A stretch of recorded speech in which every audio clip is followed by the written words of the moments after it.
All right. First of all, thank you for coming to this presentation so early in the morning.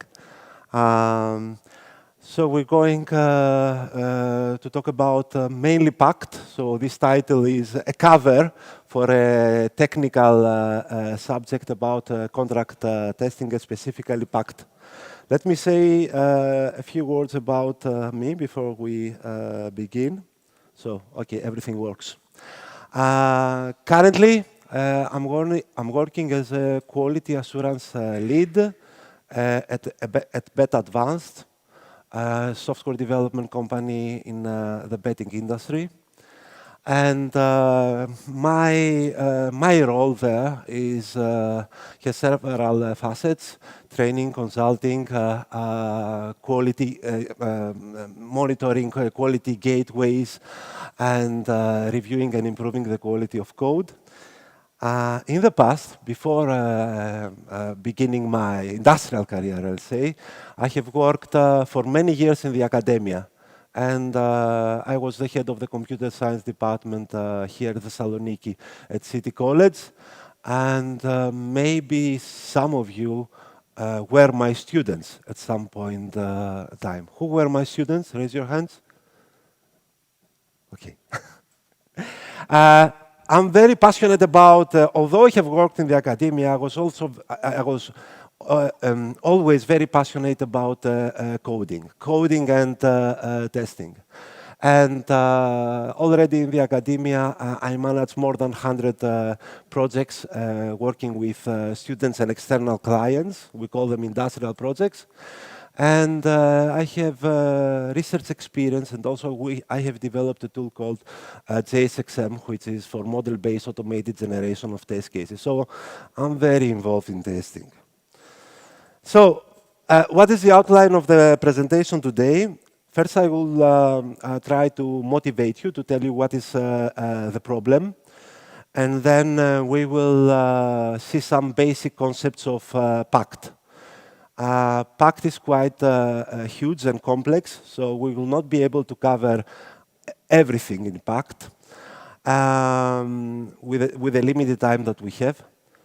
Then we will have a short video demo, and then I will share with you our experience working with Pact during the last 2 years, and finally an evaluation of Pact. Let me first start by saying that when I heard about Pact, I was excited from day one. I heard about Pact at a quality podcast. It was a German quality podcast, and someone mentioned Pact. That was 3 or 4 years ago. They have mentioned executable contracts. And already this word, was very important for me. And I quickly researched and found out what is this thing about. And I was excited. And I thought, okay, this is a brilliant idea. I wish I could have thought of that first. In my mind, Pact combines two very favorite concepts for me. One is executable contracts, and the other is some aspects of test-driven development. So I couldn't invent Pact, but still I managed to contribute to the Pact project. Pact is an open source project, so I had a slight contribution, and I was very glad about that. So let me say now a few words about the motivation and how could you view Pact as an alternative or a complement to end-to-end test, especially for interacting system. You might all be familiar with the testing pyramid. Right? Now, not all people support this pyramid. There are several versions of this. But anyway, this is the oldest one. And in the testing pyramid we have tests, unit tests at the bottom. Usually these tests are not usually, always. These tests are automated, and they are very fast, and they are very cheap to write. This is why we write many of them. Then we have integration tests in the middle, which are slower, but still quite fast, and we can execute them locally. And then we reach at the top the end-to-end test. Now, if you have a system which is an application on its own, which doesn't collaborate with any other, which doesn't interact with any other system, then you can do the end-to-end testing also locally. And you can do it with tools, depending on what it is, that you can test the API, or you could test the UI with tools like Playwright, for example. But when you have systems that interact with each other, then you could say that we have one pyramid for each system. And here on the left side, I have system A. It interacts with system B. Locally, I can test in my local development environment. I can test system A independently at running the unit tests and the integration tests. I can even mock the system B here to run integration tests that involve interaction with this system.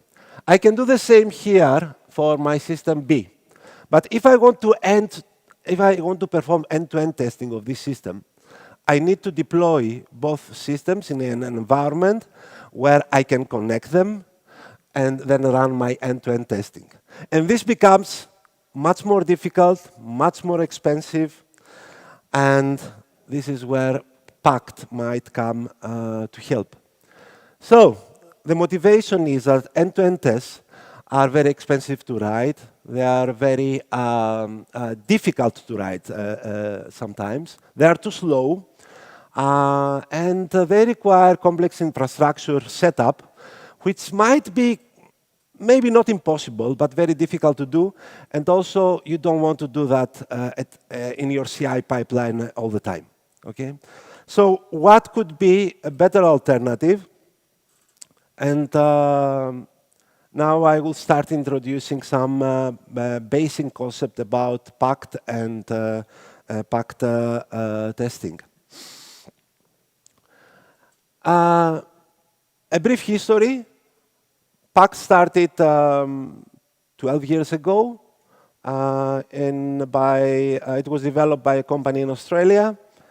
Quite quickly, it became an open source project, and this really helped the project go forward. And the most recent development in 22 is that Pact was acquired by SmartBear, which is a company also supporting Swagger, Ready API, and many testing tools, which is evidence that Pact is, for me at least, an external evidence that Pact is considered a useful tool by many. Basic concepts at Pact testing are the concepts of the consumer and the provider, or the client, right? The consumer is any service that receives some data from another application. So it interacts with another application, it sends some request, and it gets some data. This other application, we call it in Pact provider, and this is the service that provides data. It may provide data to many other consumers. A consumer might be an HTTP client, or it might be an AMQP receiver. Pact supports both synchronous and asynchronous messages. And correspondingly, a provider might be an HTTP API and an AMQP sender, a message sender. What is contract testing?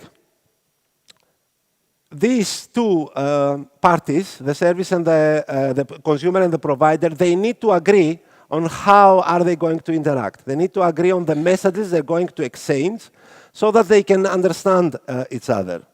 And usually such an interaction consists of a request and a response. And if we collect all these interactions, these form what we call a contract. So this is what we agree that we're going to interact. We can test this contract, and this is what we call contract testing, by testing the two services, the two applications independently and mocking the other party. Now you might say, isn't this the same with integration testing and I mock the other party? Not exactly. It's not that simple, and you will see why. And this is a typical question about Pact, by the way. For me, a way to see, well, what does it bring? What does Pact bring to my project is like going from a totally untyped language to a strongly typed language. And I think you know what are the benefits.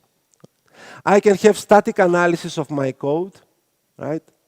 I can see if there are errors in my code, and I don't expect to see these things at runtime. I want to see the errors beforehand. And in a way, the provider declares some kind of a function signature, you could say, what is the service that the provider provides.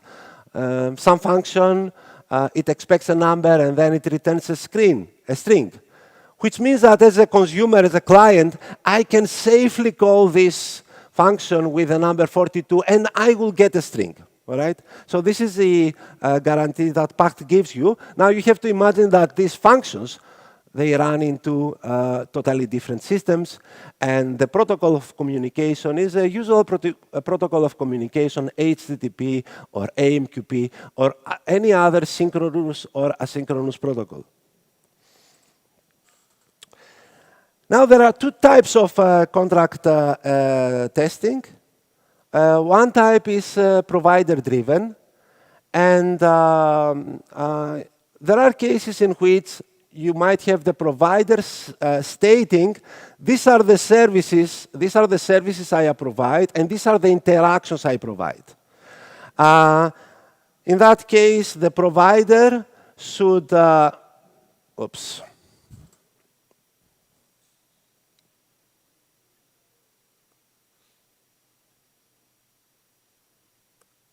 Okay. Wrong button. In that case, the provider declares what is the request that they expect. And if they get such a request, then they respond like that. Okay? The consumers, they have to comply to this specification. So they have to follow what the provider provides. Example of such cases, Swagger, OpenAPI, and many others. Now, consumer-driven contract testing works in a bit different way. Here you have different consumers stating their expectations. And we might have, oops, I think I should not do that. Yeah, okay.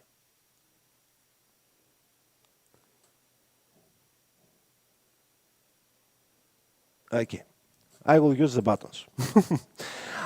So we might have here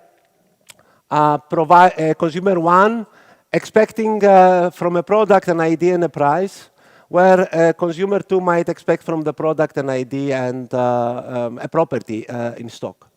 And what happens, the provider needs to make sure that all consumers are satisfied. So this is contracts from the point of view of the consumers.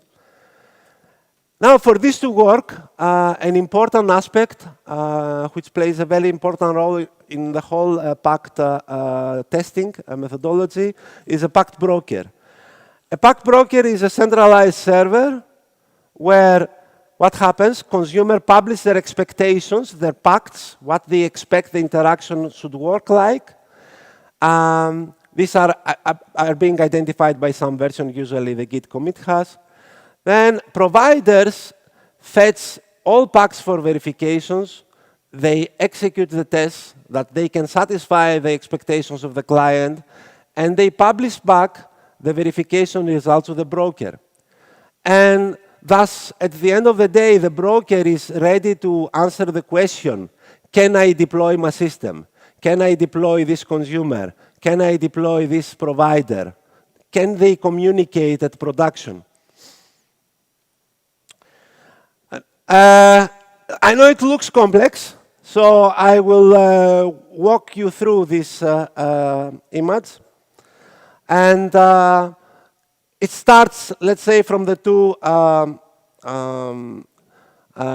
pyramids that we had, right? The pyramid here of the consumer. And I want to show you where do Pact tests belong and what do they do.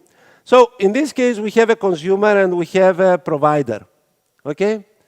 And as a consumer, when I send this request, when I send the request get products, I expect the provider should respond something like this. So it should give me an idea and a price. This is my expectation.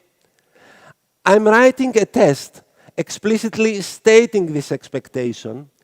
I run this test as a consumer, and then I prove that as a consumer, if I receive this request, I will behave correctly. If I don't receive this request, I don't know what will happen. Maybe I will break. Okay? So, when I send this, I should expect something like that, otherwise I will break. Okay? When I run the test as a consumer, I'm running this test on a mock provider, a mock of the provider provided by Pact.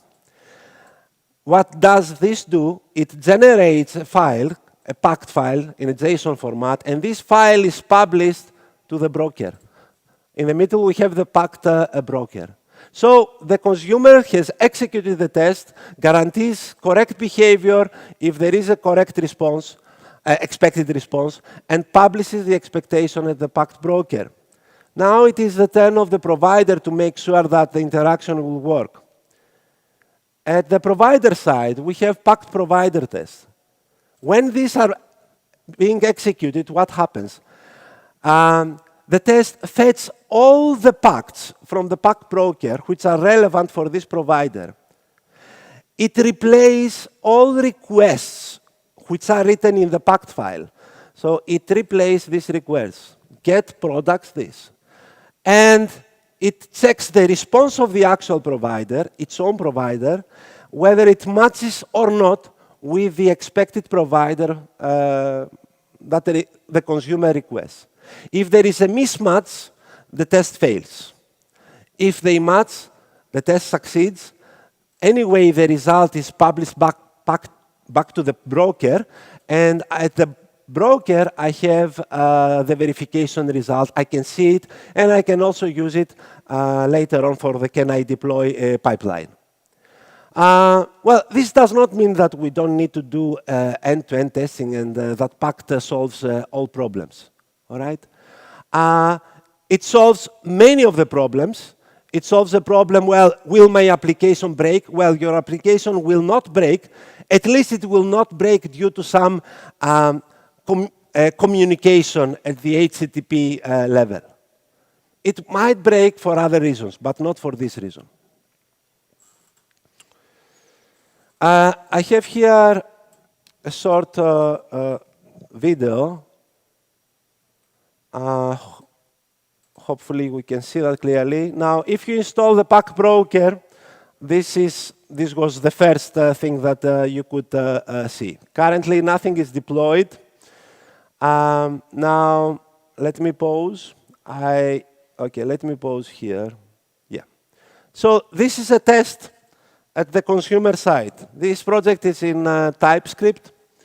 And important things to notice here is I'm adding here an interaction. This is the interaction I want to declare. There is a description. But the important things are here. I'm performing a get on products. And when I do that, I should get a list of such things. Right? Objects having an ID, having a name. The ID should be a number. The name should be a string. I'm executing the actual client code that will do the fetch. But the fetch is satisfied by the mock provider. And you see here that Pact already brings up a mock server. And this is what we use. Now, I execute this test, and it passes. So the client can handle the request, okay?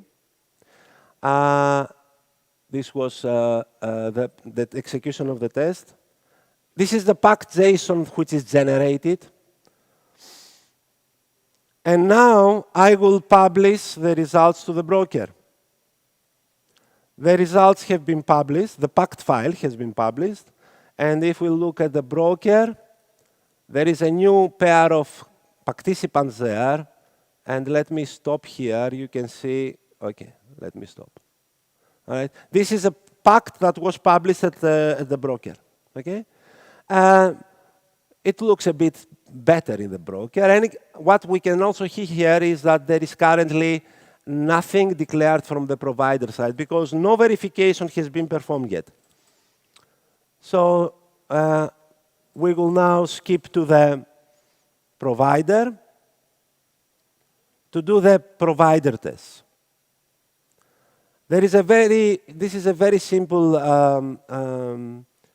API with just one endpoint. And here, all right, let me stop here. This is the provider test. By the way, it doesn't matter how many consumers you have, all right? It doesn't matter how many interactions they have with you. The provider test is only a single test. So I run all the interactions for all the consumers, for all the packs that have been published. I execute all of them and see whether they pass or not. It's just a single test. The thing that somebody needs to declare is these state handlers. Now, what do these state handlers do? Well, remember the description of the interaction which said there are many products.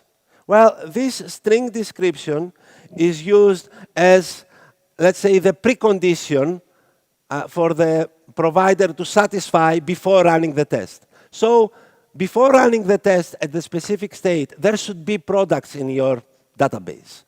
And here what I'm doing is, of course, I don't have a real database here. I'm just pushing things in a list. But in actual code, this could be actually reading from the database or seeding the database with data. Okay? And then I run the test.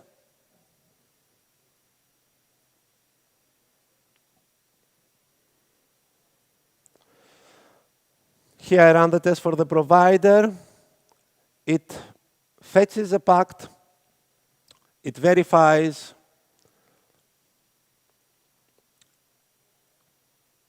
It sends the HTTP request method get products. And it also publishes the verification results back to the broker.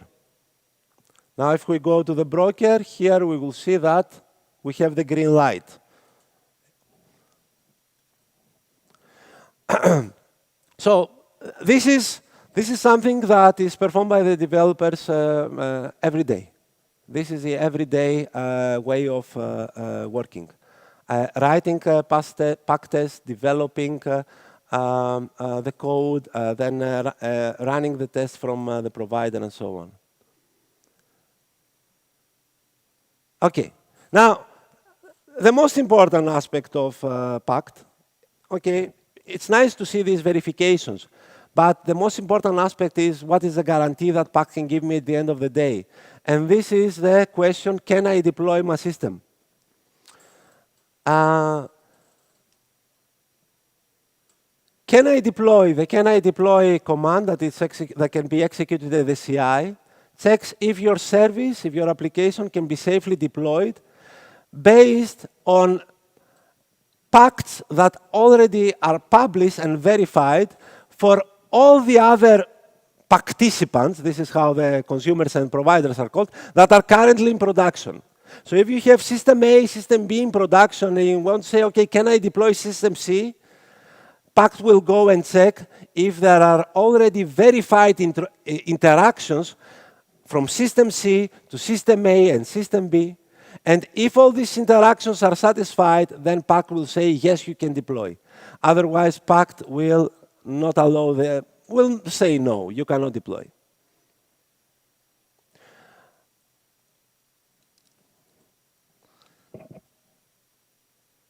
I will not stop the video this time. I will let this finish. It's 3 minutes. And you can see some... at the top, I have the consumer. At the bottom, I have the provider. And I'm asking the question, can I deploy? And I'm asking whether I can deploy that version there of my UI. The answer is no, because there is no provider out there. We haven't deployed anything yet. So no, you cannot deploy a consumer without a provider. I'm asking now whether I can deploy the provider, okay?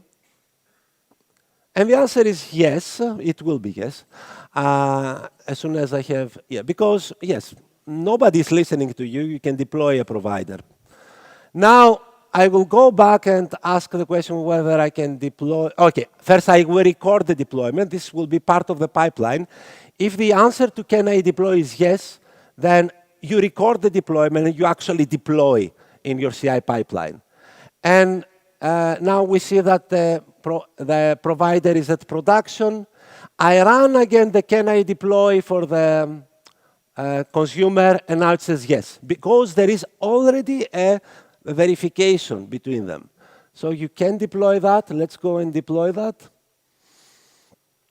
Record deployment to production. We need just the version. Okay, we will deploy that version. And if we refresh, we see that both versions are in production.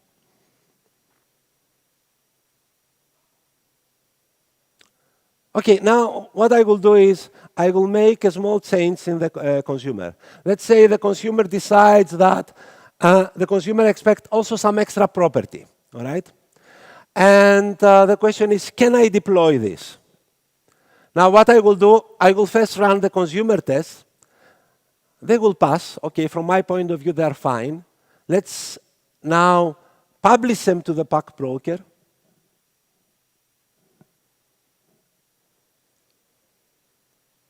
Publish, okay? They are published. Now I can run them at the provider side. This is the current version of the provider.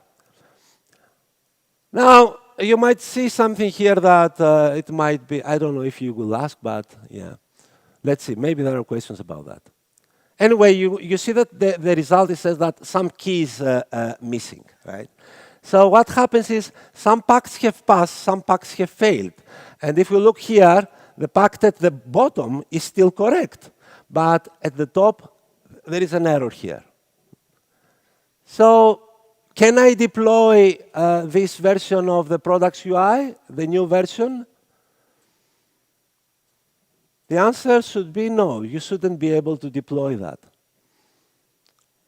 And I think now we will. Yeah, okay. Can I deploy the new version? Let's pick the version. No, you cannot deploy. And you see there the success is false. You cannot deploy this version. It's not compatible with what you have in production. All right, I think this was a video. So, all right, I would like to spend the last 10 minutes of my presentation talking about our experience with Pact, our journey towards adopting Pact. How long was the journey? Well, so far, we have been using Pact for 18 months. And we have been using Pact in 2 major projects, but many systems are involved. So this overall, the number of participants, the number of different applications and services that run and are supported by Pact are 10, I think, if I remember correctly. So 10 services interacting with each other. Do we know everything about Pact in 18 months? No. We continue to learn something every day. There are always surprises. The documentation is a monster. The first time I've read the documentation, I opened the page, I started reading, and then I closed it. Because it's difficult to understand anything there unless you start practicing. So you need to do some application and see some actual results before going and reading the documentation and understanding what happens there. Of course, starting with such simple examples as I have demonstrated today is a very good solution, and I really recommend that. And it helps you see what are the cases. We are still puzzled sometimes by Pact Broker when Pact Broker says, no, you cannot deploy, and then we're looking, okay, what is the problem? Why we cannot deploy? But still we find out at the end that Pact is correct. Yes, it was correct that we couldn't deploy, and that's good. As I said, we have done this in 2 projects. Now, for me, it is important to choose the right project to apply Pact. And I think that considering this now, although we haven't thought about these things at the beginning, but if I consider the requirements now, I would say it should better be a greenfield project. It might involve some legacy systems, but it should not be the core. There should be many interacting partners, so it shouldn't be a monolith, many services interacting, developed by many teams or many individuals who will work at the same time, and they will develop both consumer and provider code at the same time. So we are not expecting first the provider to be developed, and then we will develop the clients. If that's the methodology you want to follow, then Pact will not help you a lot. You might go more for a provider-driven contract testing. All right. So Pact really encourages incremental developer of both consumer and provider at the same time. We did some training. It was not long, and maybe people don't even remember that, if you ask them. It was mainly focused on introduction of basic concepts. And then we started applying things right away. We just make sure that we will be there to guide and answer questions, and there were many questions indeed. We started with Pact testing in both projects at day 1. Already, at the first day of development, we started writing Pact consumer tests and then starting writing the verification test and everything. Of course, before you do that, you need to agree, right? You need to agree what will be the contract between the consumer and the provider. This still happens at an informal level. There is discussion between the developers, what the contract should be. And Pact fosters this collaboration. Why? Because it says, okay, I want the contract as soon as possible. So you have to think about that before starting the development. So consumer then write their pacts in code, and then pacts initially, if there is no Pact broker, can be shared since they are JSON files, and you can use them. And then you can do the first verification. Of course, doing that without a broker, it will be, everybody will, will stop doing that. So you need to introduce the Pact broker as soon as possible, where the publications of the pacts and the publication of the verifications are not manual, and they happen during the CI execution. And this is what we do. This is what we did. Not right away. This was maybe, already 6 months working with Pact before we introduced it to the CI pipeline. Currently, what happens is that when consumer tests are executed at the CI, and they are successful, the tests are successful from the consumer side, the Pact is published to the broker. This triggers an event that asks the provider test to execute because a new pact was uploaded. Provider tests are being executed, and the verification results, successful or not successful, are published to the pact broker. And then we have a clear image at the pact broker of what happens. So initially, already at that point, we could go to the pact broker and decide, can we deploy or not, initially manually. Of course, don't forget to celebrate the first bug that you found with Pact. You have to celebrate successes and failures because people, especially people who are a bit, they are hesitating. Well, what does it bring? Is it useful? You need to bring evidence there that it brings something. It is useful. So don't forget to celebrate the failures. And at the end, what we did is we added the Can I Deploy gateway to the CI. So this asks the important question, can I deploy my application? And the deployment is performed only if the pact broker answers yes. And of course, you need to celebrate the first release that was stopped by the pact broker. And this is a real case, by the way. So you see here, in our pipeline, we have the Can I Deploy, and if this is not deployable, then, well, nothing is deployed, nothing is recorded, and the pipeline is finished. We had to customize and develop tools to help people work. We have used Slack for notification, and a tool has been developed for announcing consumer packs and verification results.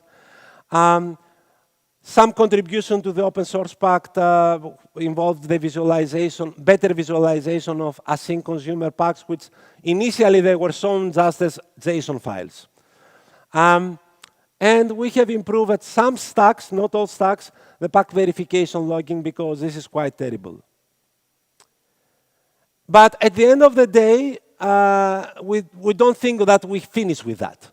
We still need to keep monitoring and adapting, and we still respond to emergency situation where a pact was broken and the release was stopped, so we need to find out why did it stop. So, a short evaluation. The bad side. Well, it's definitely an overhead, and ask the developers about that. It's definitely difficult to debug, because especially test verification is extremely difficult to debug, because imagine a situation where you have 10 pacts downloaded for verification from 5, each pact having 20 interactions. You have 200 requests running, and you need to find out what happened, if something has failed. And Pact doesn't help a lot there.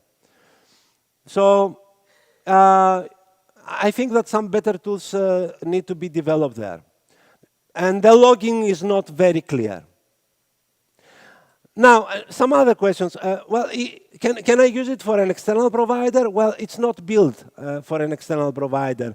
Both the consumer and the provider usually should be in at the same house. Now, what's the good side of Pact? It increases confidence, and it reduces the end-to-end effort. The guarantee that, yes, you can deploy the system by not having to run, well, you still need to run end-to-end testing. This is not going anywhere. But at least you minimize the reasons for which your system might fail.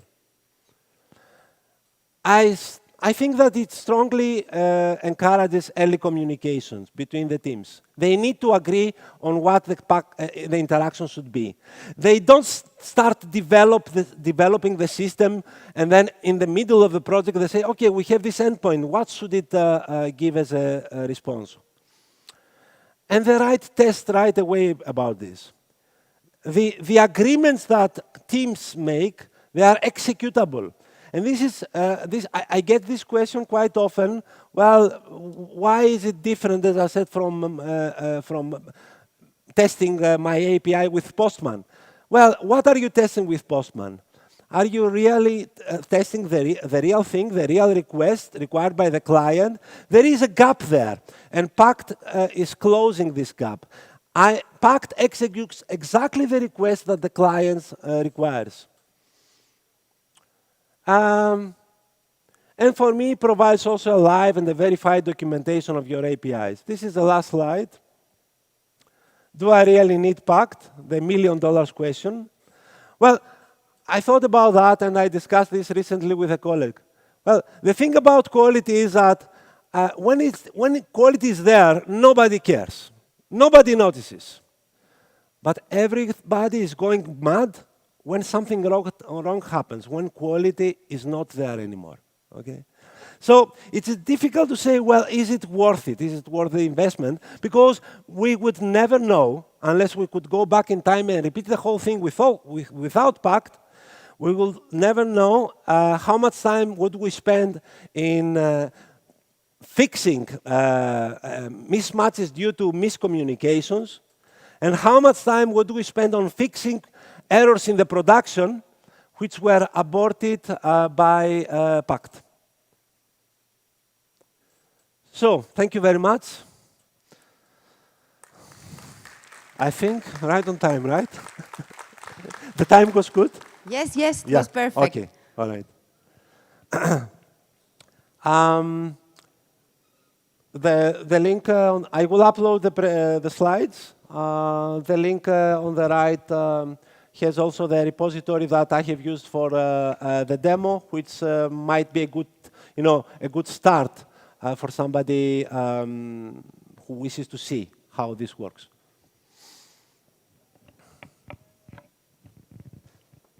Do we have any questions?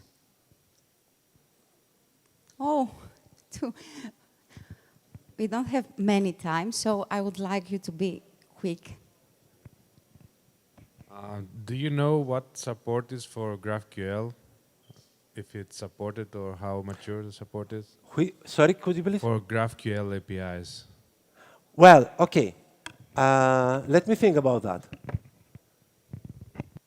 Well, I'm not sure. It's a short question. So I cannot say 100% yes. But I can definitely say that there are many extensions to the Pact platform that allow for other protocols. Yesterday, actually, there was a talk about Pact here, a quickie, and they were not using HTTP. They were using gRPC. Okay? So you can use other protocols to communicate. So I'm not sure, but I think, yes, you can do it. Maybe not as easy, right? Okay.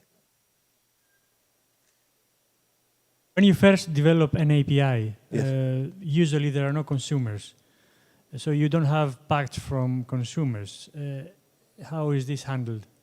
Well, as I said, maybe that's a project in which you don't need Pact.